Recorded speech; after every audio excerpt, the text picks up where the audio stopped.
Representatives, whether a member of this body representing this nation is justified in putting forward a defense of the actions of Hamas terrorists that murdered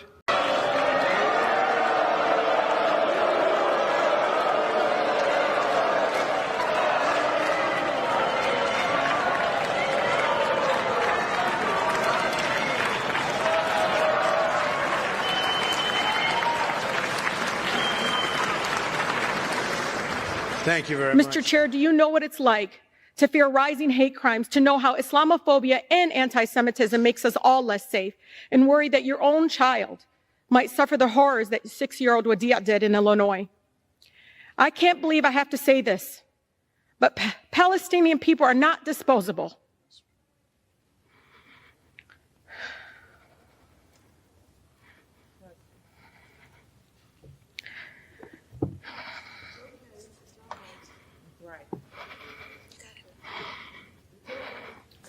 We are human beings, just like anyone else. My city, my grandmother, like all Palestinians. You can usually tell when a hearing is going to stay routine. Prepared remarks, careful language, everyone staying inside the lines. And then there are moments when the tone shifts. Not because someone raises their voice, but because someone reframes the entire question. What starts here as a discussion about fear, discrimination, and human costs quickly turns into something more uncomfortable. Not louder, just more precise. Because instead of debating feelings or intentions, one lawmaker redirects the focus to responsibility and when it actually means to speak on behalf of a country. That shift is why this moment matters. I thank the gentleman from Georgia for his time, and with respect to the gentleman from Maryland, I understand the perspectives with respect to free speech, and I certainly wish to always stand aside the protection of free speech in this country.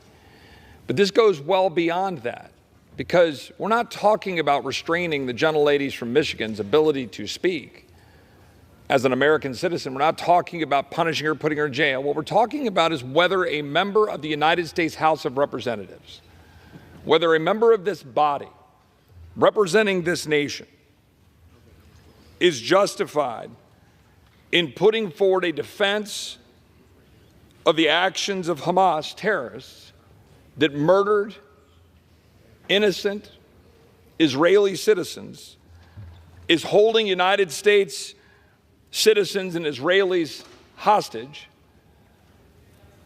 and in her own language was defending on October 8th, a mere 24 hours into the brutal and barbaric attacks in which babies were beheaded, babies were placed into ovens.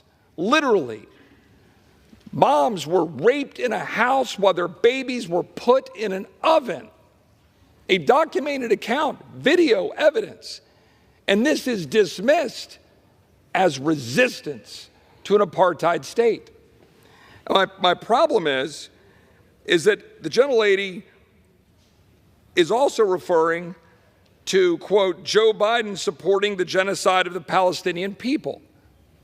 The gentlelady has put forward that by virtue of the United States of America funding in solidarity the people of Israel in defense of their right to exist, that by virtue of our position as Americans, standing in front of that flag in this chamber representing 330 million Americans, that by funding and supporting Israel, we are somehow perpetuating the call for violence that we saw unfold right before our eyes on October 7th in the most brutal and heinous acts that some of us have ever seen.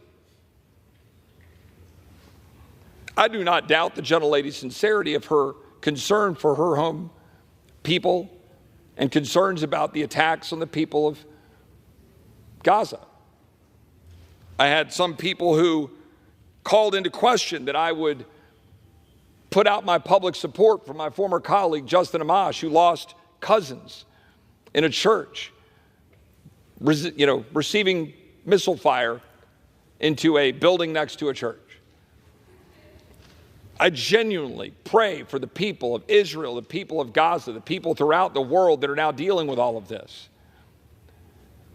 But the gentlelady cannot, as a member of Congress, be standing up and telling the world that what we saw unfold in attacking Israel is justified. We can't. Free speech matters. I have grave concern right now about where this institution is going with respect to censures. I voted against the censure last week because I thought it had drafting problems, and I thought it had significant concerns it raised. I believe the work that was done by my friend from Georgia here put forward a resolution that is worthy of support. And so I support the resolution and believe that we should pass it. I thank the gentleman from Georgia. This wasn't a debate about who is allowed to speak. It was a debate about what responsibility comes with being heard at that level. And that question doesn't end with one hearing or one issue. Because once the line between personal opinion and institutional voice becomes unclear, the consequences don't stay in Washington. They reach the public that those institutions are supposed to represent.